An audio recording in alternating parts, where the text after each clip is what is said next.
Hi guys, it's me, just listening again, and for this video that I will be dedicating to Asian History Month in May of 2026, I should be covering the big one. Yeah, this movie was actually a special, TV special that was meant to be a big showcase of anime to the rest of the world. Because I guess apparently before before 1988 when this came out, um, you know, anime was seen like this cutesy, like a kid friendly type cartoon show that came out of Japan. But this special named Akira is it was more adult. It had more adult themes. It had one scene of nudity in it. It was more violent, more the facial features of the characters were more humanoid. None of that big eye crap. The big eyes, small mouth, and all the other stuff that we would associate with, like Mega Man, Speed Racer, and the dubbing was like pretty good. Although, I gotta admit, some of the subtitles, the copy that I have, was a little bit off in the meaning. Like when someone said "you fools" or something like that, they would always put in the subtitles like "you idiots" or something very close to what the guy said, but it was a little bit different. Like noticeably different, but it was very similar in meaning. Anyway, the name of this special is Akira, and that's the English pronunciation. I'm very proud to say that I can actually pronounce the word in Japanese pretty well. It's Akira. Akira. I don't know if I can always from that well just that one specific word, but I'm sure that I'll probably mess up the other names in the movie too. So just feel warning on that. But this movie is very well good, and also I will argue the main character of the movie. I call it a special, the same thing as the movie, so just bear with me on that. I'm not too particular about that. I think it's a 2-hour-long special, so it kind of goes hand in hand with a movie special. Anyway, I would say the main character Tetsuo, probably the progenitor of the badass Vegeta-esque let's say like character development person for this for this show, for the movie. And I would say that he got the same arrogance, the same hairstyle, even the same. He's not fully in control of the destiny, like in Dragon Ball Z. And this character reminds me so much of Vegeta. It sounds kind of scary. I mean, you can even fly for crying out loud and go into space like the same Prince could do. Yeah, character. I would look for the word character design. Anyway, the main titular character of Akira is not mentioned. It's not it. Well, he's mentioned in the movie special, but he's not actually physically introduced to us until like 5 or 10 minutes to the end of the movie. So that's kind of a little bit of a bummer. You always wonder, who the hell is Akira? Who the hell is this mystery person? He mentioned all that in Daily Chips, But when you meet him, he's actually a pretty chill guy for all the power that he has. In any case, we are introduced to Ted's Road and Canada.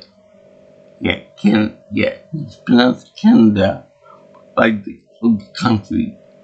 I know it's got like a little spin to the name, but I'm gonna pronounce it Canada. Just for simplicity's sake. And K and Kaori. And I am not sure if the colonel has a name, but he reminded me of that baby face guy from Alchemist, in that he's big and bulky like me, but he's got like a very small head in comparison to the rest of his body. Much like Raccoon from Dragon Ball Z again. But anyway, we were introduced to the biker gang and have to fight the clowns and race them and whatnot. And the clowns actually resemble what you would think they would resemble, like the Batman Beyond villains. And enough about that. That's just more palatable than this movie, and it's special. Because you see, before we are introduced to the gang, like a post-apocalyptic type environment, but not quite post-apocalyptic enough, kind of like the first Mad Max movie, in that society trying to rebuild itself after World War III happens. Yeah, there's another World War after this, and there's another big explosion like that. Big, almost like a Big Bang. It looks very, very similar to what happened over Nagasaki and Hiroshima. Yeah, I'm sure that's got no coincidence with it happening over Tokyo this time. So they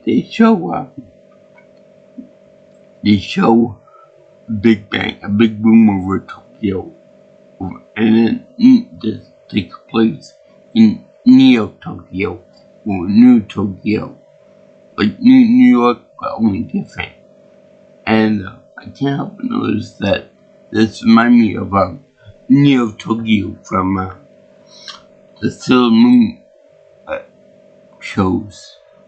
I don't know if they pulled directly from this special for that, but it's kind of funny that they had that in there. So anyway, they introduced us to a bunch of a gang, both two gangs actually, and you know that the joy is serious because Canada has a logo on the back of its jacket of a capsule, like you would expect from Vice City, like with the medicine capsules that give you adrenaline boost and all that. So that's a very funny, like, and yes, his new bike is covering sponsorships and logos and things like that. Yeah, that's a big famous red bike that we see in the promotion for this thing. This little masterpiece. Now, I gotta admit, there's a pretty damn fucking awesome this bike. Now, I'm not no gearhead on motorcycles or anything. I prefer the two-wheel thunder types. But, this is advanced, even for Japan. You gotta know that they have lots of crash rockets. and this is more powerful than even that. And everyone drew over this new bike, even Tetsuo, which, like I said, is very impulsive, very impetuous, very cranky, very much, I want to do this first and all this junk. So, first we get a little bit of fighting among the gangs, and you see probably the inspiration for the game, the game series Road Rash, and they end up beating the crap out of each other with pipes and jug on bikes and things. But what's really noticeable is that they put like after image effect on lights. I don't know what kind of technology is required to do that on animated bikes, but it's pretty cool effect. I wish they would do that more for other anime inspired things or cartoons in general. But anyway, they end up having biker fights and things like that, and then they end up Tetsuo ends up getting into a fight with Worm separately, to the point that he ends up beating the crap out of Worm, and then the government agency over there decide, let's take this boy with a real bad temper and give him a mental judgment, but not in the same way like Alex the Lodge was, where they give more of a mental condition to try to ease his psychopathic tendencies. No, they go the opposite route. They give him mental augmentations to give him godlike powers. And one of the things about this movie is, don't ever let the government control people like that, because nothing good ever comes from it. Especially for someone like that. I could see someone like Canada having that, because even though he's like the leader of this gang of bikers, he's still level-headed. He is more mature. He's more guided and level-headed in his decision making. Tetsuo is quite literally a bomb waiting to go off, and giving powers like this, it's just pretty nuts. It'd be like trying to give Vegeta the Phoenix Force, a full Phoenix Force, and that'd be a very bad recipe for disaster, as we will see it soon enough. So anyway, we also took this little imp guy that's got the body of a child, like a little kid, but with a face and body of an old man. It kind of reminds me of either the Watcher from Marvel or the little Guardians of the Galaxy from the DC universe. Anyway, it's led around by this guy who looks a lot like Canada when he's older. I don't know if that was kind of a foreshadowing or not, but we're also introduced to Kaori. I'm pretty sure I messed that name up now, but like if it got 2 out of 3 names right, that ain't bad, isn't it? So anyway, you see this girl, Kaori, and she's the most innocent person in the world. She's Tetsuo's girlfriend, was always abusive to her, always telling her to shut up, leave me alone, and get lost, that type of thing. And she just wanted to help him out. And she ends up getting clotheslined, clotheslined by the guy on his motorcycle going full force and then knocking her out. And then on top of that, it's almost borderline sexual assault for the poor thing. They rip off her shirt, which provides the only real nudity in the whole show, in the whole special. Unless you cut later when he becomes the blob, pretty much. But that's in and there. So, you really feel bad for this girl. So, the government sends the medical people over to rescue Tetsuo and take him away and give him the operation for his head without telling him what he's doing, what they're doing to him, or if they even got permission to do it. They just follow the orders and they just do it. And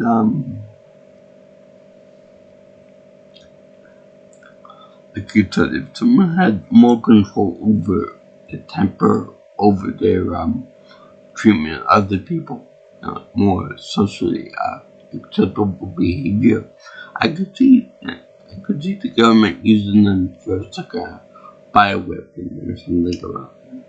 But this guy, no. What on earth would see this guy getting into so many fights and being so aggressive and so angry at the world and stuff and wanting to rule it and things? This guy's got everything going on in his head. He sounds like a candidate. Nothing can go wrong with this at all.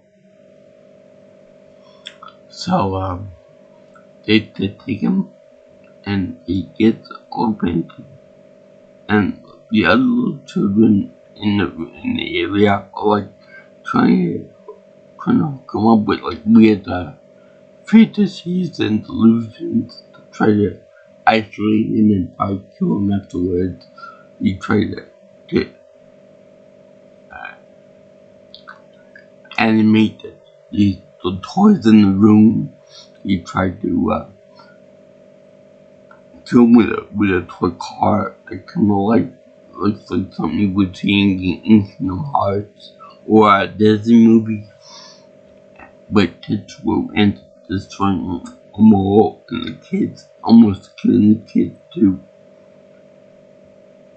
He actually almost escapes the room, the medical facility. He just escaped that. And all the people try to use stun grenades, smoke grenades, non-lethal weapons, but they have no effect on Tetsuo because Tetsuo's got even drugged up and suppressed, he's still very powerful, and he almost loses control of it himself. And even when he's fighting these kids' illusions, he gets he rips up part of his foot with glass on the floor, and that's what breaks them, the constitution, not to let them go by, whatever. So these all powerful beings are afraid of blood and glass. I go figure. But what's even more amazing is that when he showed Tetsuo walking around with a bandage on his foot, and some of the shots that show the bandage, but in others it disappears altogether. I bet you didn't think you would catch it. So anyway, they show Tetsuo going for a base and stuff, and then they show him not being affected by grenades, by snow grenades, stun weapons, and all that. But he's protected by the invisible aura sphere of just psychic power. And it's big at him at an astonishing rate. Nobody can ever predict how powerful this kid is. And it turns out that Akira energy is energy of everything. Think of it like a midichlorian that in every living creature and every living being, but it's more concentrated in certain individuals like Akira and kids, as well as Tetsuo. Tetsuo will be considered like Anakin Skywalker level before he became Darth Vader. Very angry, very passionate, very ill-tempered, very bad decision maker and all that. So yeah, real good candidate, real good choice. Army guys. Yeah, right. So anyway, it'd be like giving Stuart Griffin the keys to the nuclear weapons. So anyway, you see, Tetsuo getting out of prison by, the commanders, the armed guards say, you cannot escape the facility at all. You have to use your weapons, your pistols, your guns, or whatever. And then they cut to outside the building. And then they show Tetsuo powering up and go, Aah! and then the shooting of the guards just collapses in on everybody, killing them all. And he eventually gets out that way. So I gotta say that even though these powers are supernatural in nature, that you can't really get them in real life, they do a real good job of portraying him powering up and then having, I guess, mental seizures or something rather, like real powerful, like headaches and all that, migraines, because the government gave him drugs to suppress the headaches and to keep his powers in check. But then again, there are little spats in which they overpower even the powerful drugs. And so yeah, there's also the fact that he's on the search for Akira to merge with him, I guess. I can't say per se what anime that's from too, but something like I guess the nearest analog would be Cell with the two androids 17 and 18 that they got merged together to become more powerful, something or other. But I know that I've seen that storyline before somewhere else too.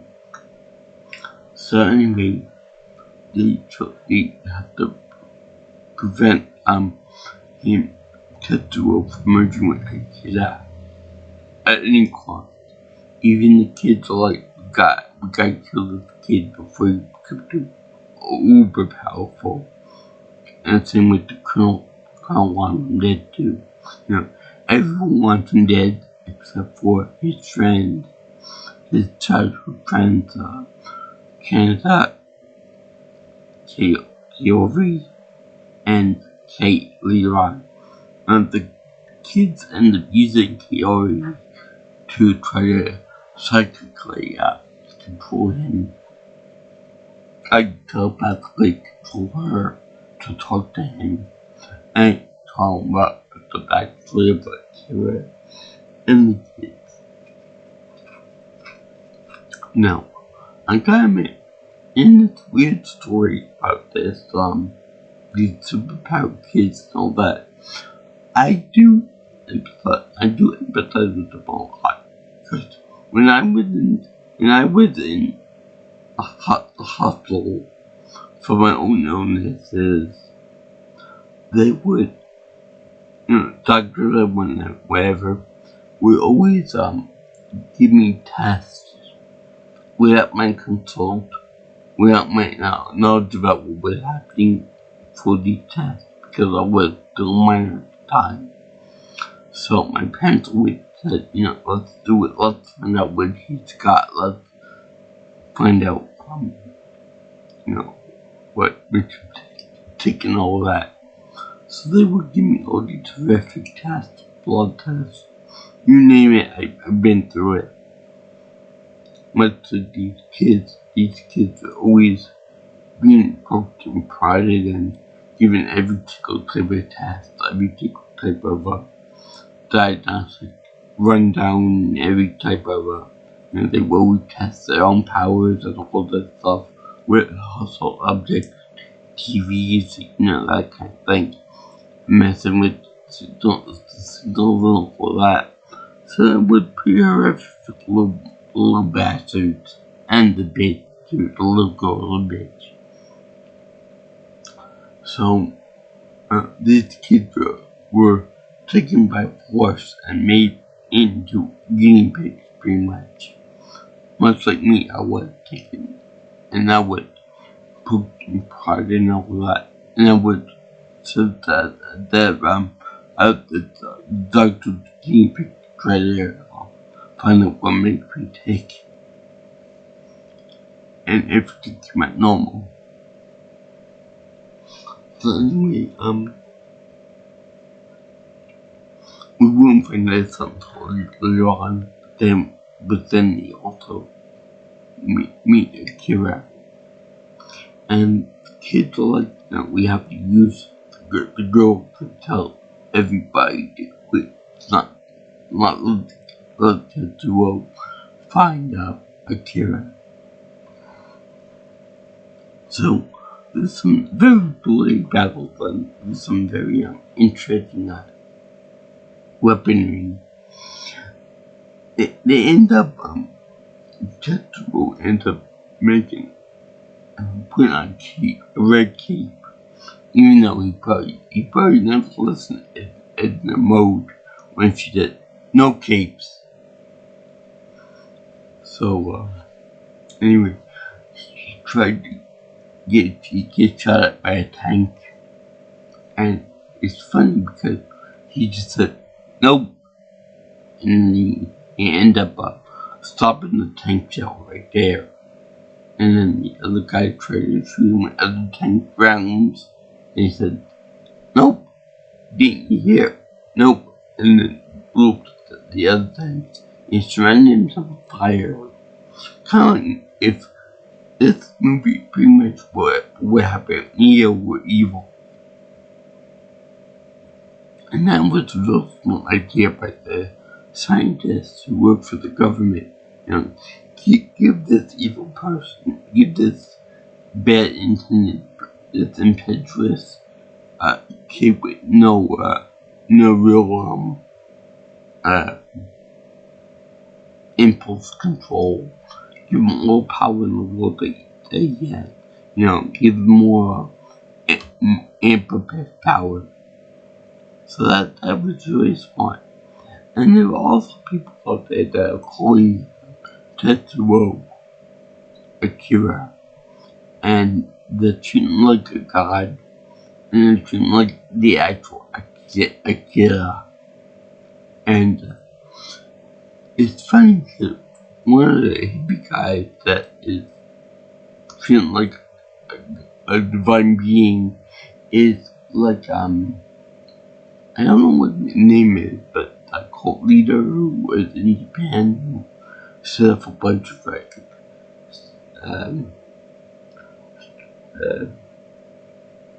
toxic gas bombs, seven gas bombs in the subway of Tokyo.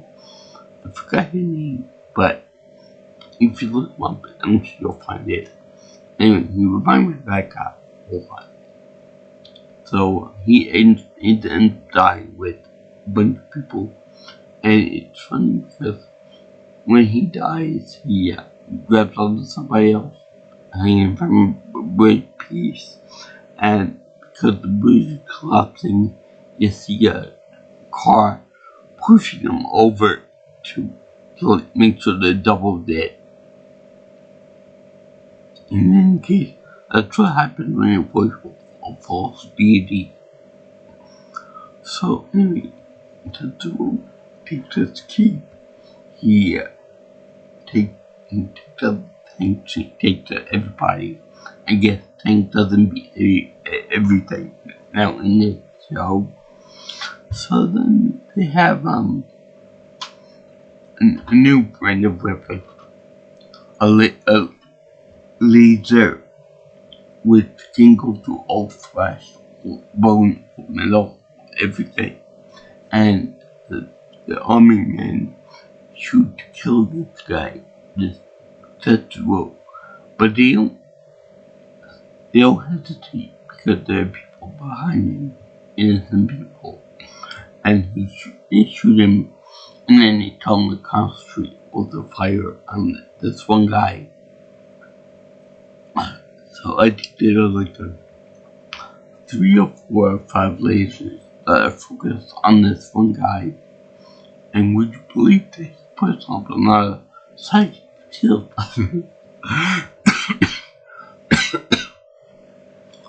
He puts up another psychic shield to protect himself, but nobody else. And then he reflected back at the army guys, and they all died. So then he goes to the place where Akira is being held underneath an Olympic stadium that's under construction. Yeah, that's a real good place to keep an ultimate weapon. Ultimate human weapon, I should say.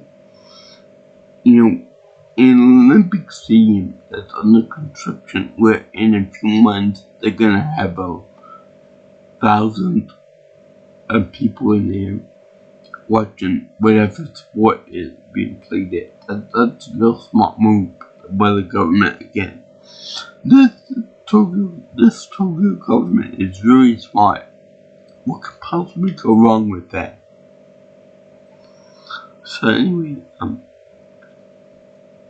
that's who is busy trying to locate Akira, and he ends up yanking out his storage tank, and then they show Canada trying to shoot him with one of those fancy laser beams, and he actually does get his chest area, but then he realizes that the battery is low on the gun that he picks. So anyway, the colonel is over there trying to tell him to shoot this tall weapon. Now the tall is like an all new, funky laser in the sky, like a fucking Star Wars movie. And he's like, what's this like?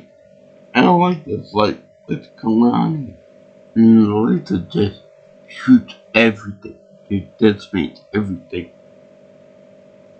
And somehow Tetsuo survived this first blast. And then the colonel said, shoot him again. They shoot him again till they're all dead. Now that should carry over to the movie Red Light with the big laser trying to kill Funky Boy and whatever. But this laser and go on for on shoot and shoot forever and ever and ever apparently without recharge. So he shoot him again. But this time Tetsuo knows about what to do and this laser, and he ends up making a block of it, it's like shield of it. But the shield also incorporates Canada in it too, so that it doesn't kill him outright. But then you see all the debris almost knock him out, killing Canada.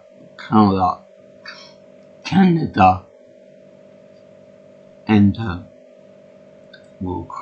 while this is going on, it's Tetsuo flying up into the atmosphere, looking very, very determined to kill this thing, and he ends up taking control of it, and with a Capcan blast away. It looks red, very delightful to see all this stuff. And then he's like, "You missed. I'm gonna take over it now." Because if you're gonna shoot somebody with a powerful laser beam, you might make sure that you hit. You might want to make sure that you hit it, target. Because if you don't, then that means that number one, your position to get it away. Number two, if he manages to get control of it, it's his own toy now, and he makes short work of destroying everything. Taking control of the giant space laser, and he torches everything, which is pretty proper. Government with his head. Now the pain is gonna be the price for it. Although, thank goodness, most of it is abandoned anyway. So anyway, he ends up shooting everything. And some time during this, losing his left arm. Oh, no, his right arm. He ended up shooting off his right arm like laser beam and stuff. So he do all this power and stuff while I'm still standing with Anakin Skywalker. And he actually finds Akira at one point, and Akira is pretty much dead pieces of the original Akira, and it's kind of sad to see that you're shooting for this real powerful being and this real divine creature that everyone worships and stuff, and turned out to be a bunch of slices of his body and in jars, mummification jars, only to see through, so you can see this part of his nervous system, this part of his digestive system, this is part of his reproductive system. And the reproductive one is very funny in that it's right there, front and center. I don't know if they were trying to tell us anything or something, but it's pretty funny that that's what you see most of all of him.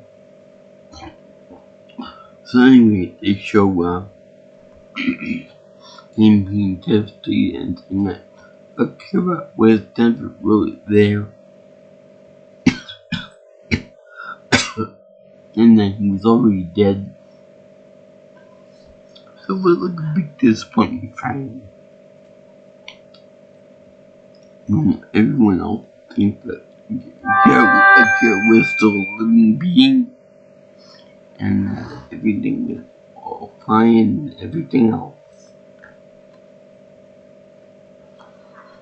And then he show um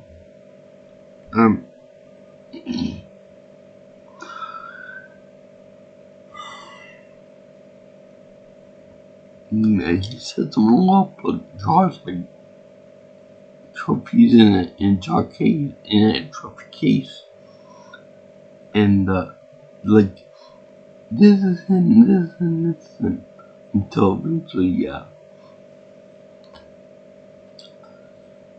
eventually President Kennedy come back and try to kill Tetsuo with a laser gun. He's successful. I believe that in this part he ends destroying the arm, I think. So anyway, in any case, they show him destroying the jars of Akira 2 until eventually when Akira resurrects himself like Jesus Christ. And they also that Tetsuo sits on like a big chair in the Olympic Theater, and it's supposed to be like a big throne, and he's like always in pain, like oh my god, it's hurting at the end stuff. So makes medicine. Meanwhile, he's building a nice little arm like Luke Skywalker did, and then he without these drugs on him, he was unable to control his powers. So they continued to get bigger and bigger and bigger, and he starts losing control of it. To the point that the arms, they start growing unnaturally, and the wires and stuff start to get more uncontrollable and stuff.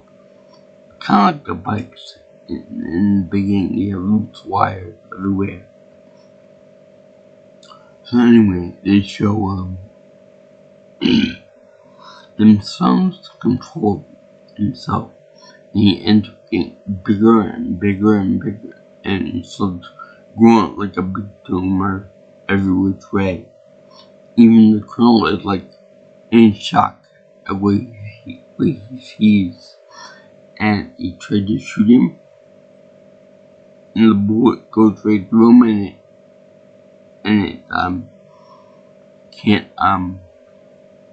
he recovers so quickly that it doesn't do any damage to him. So by that logic alone, he needs love, he needs a hug to cure him. And he always helps him out in that regard. She tries to give him a big ol' hug, and eventually she gets crushed by him. I mean, literally, he crushed her like a pimple, and the blood go every which way as he's becoming too big and powerful for so good. You see his spine growing out. You see his you see every biochemical thing, every biomechanical part of his body expanding to be almost disgusting looking, in the puking out his own organs and all that. Kind of like the greedy from the Doggy Ann movie. Or like the Blob.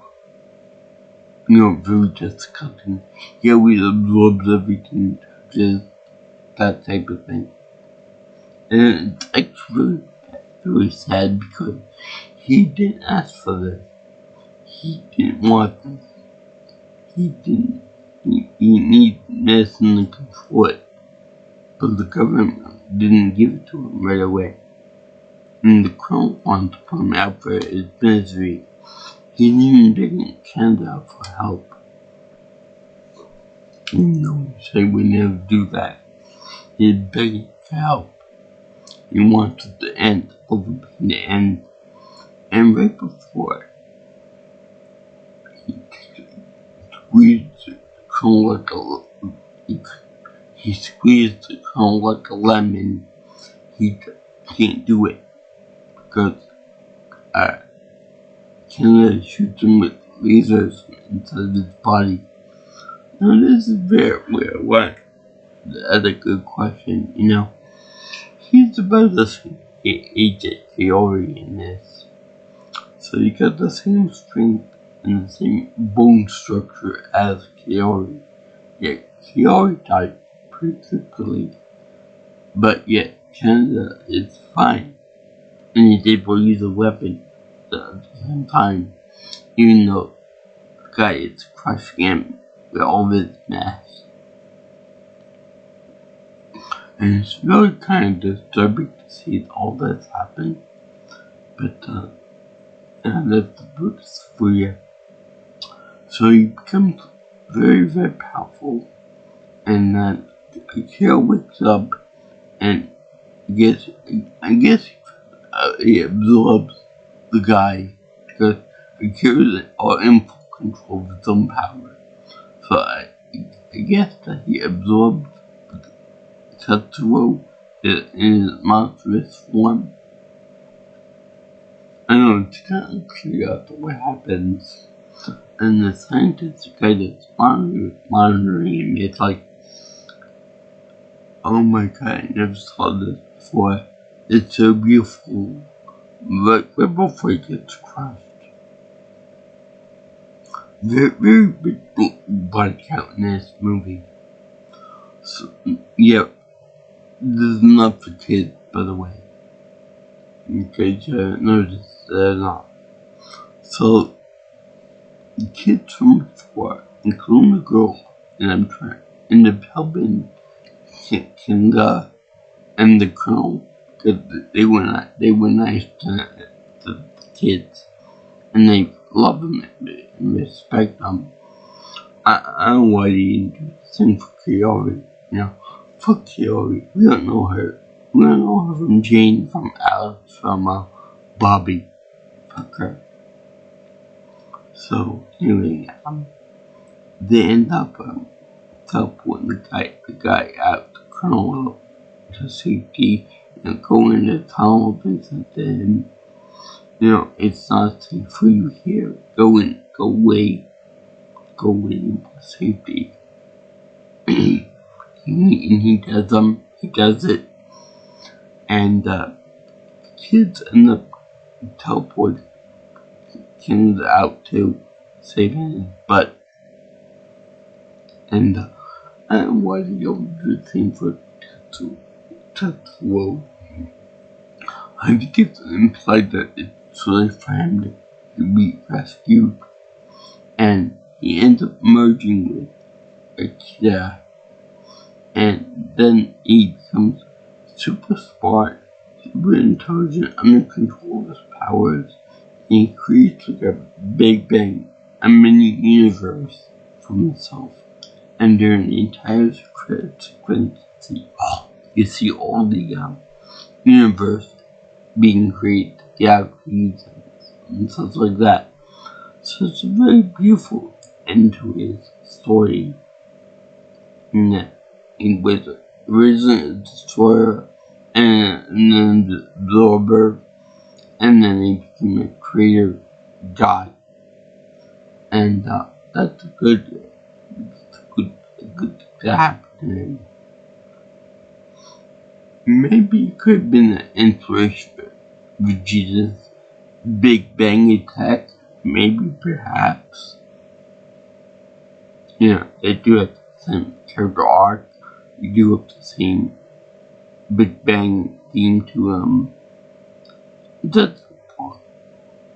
But anyway, this show is a complete masterpiece.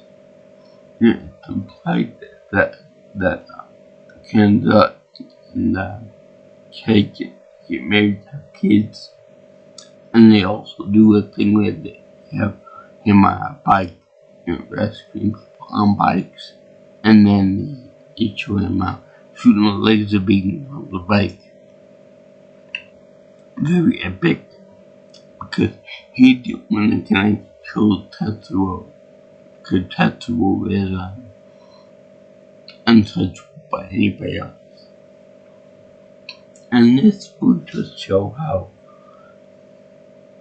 military people have to be secreted by ethics. Because if you let the military or any scientists experiment on humans without any bioethics, this is what happens.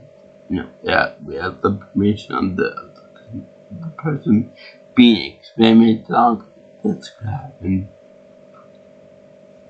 And it really shows what happens when science runs out of control, and when the people can't control the monster anymore. It's like a classic Frankenstein type monster, where Tetsuo becomes way too powerful for his own good, or for anybody else's good for that matter. Yeah, I like that special quite a bit for that reason. And so the government won't try anything like that again. And I just love the whole artistic license they do for this. Like they show thinking squash, crash, and blown to pieces, which is very good for my childhood sense of destruction. And it's good lessons about keeping power in check, both for somebody like Tetsuo and for the government. Don't go spend on kids. Don't think that you're in control of something so powerful and so great. And don't give powers to just anybody with a bad temper, because you will regret it. I mean, if they given the powers to say, like the Colonel, for example, that would be more under control, more easily detectable, not some punk ass kid with a real problem with keeping control over himself. Too vengeful, too arrogant, too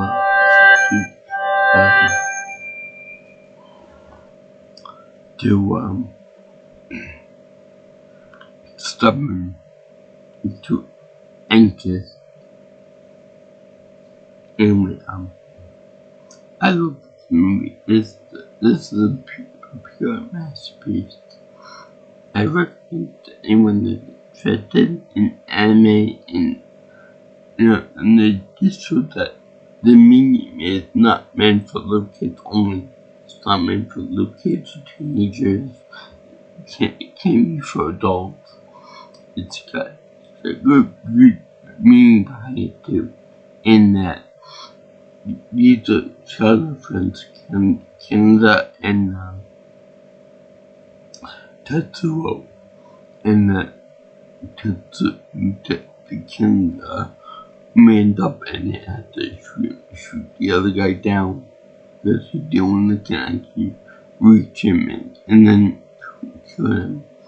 I think they used that idea for the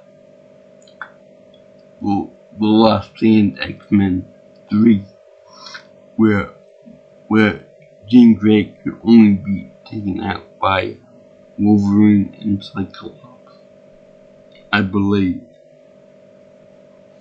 So yeah, I definitely recommend this thing for you guys. And thank you for watching my video about Akira for Asian History Month in May of 2026. There are just so many themes of it, like government control, government power, the need for bioethics with any medical experimentation, with power control with everything else. They, that life will find a way. Don't treat a monster. The Lord that might erupt like Frankenstein. Anyway, if you like what you see here, you want some more of my stuff on my channel, like, comment, share, and subscribe to my channel. You can also contact for future information on my stuff by calling me or texting me at 631-707-3707, or you can follow me on Twitter, or actually if you prefer, go with that at PNelsonPro. Also, you can get my email at jjsviewingchannel@gmail.com. Now, I still even like Akira or anything else, or Tetsuo, or any adult animation out there. Peace out, my brothers and sisters. I'll see you in the next video. All you girls and guys, the internal and sayonara, ciao ciao, auf Wiedersehen, and arrivederci.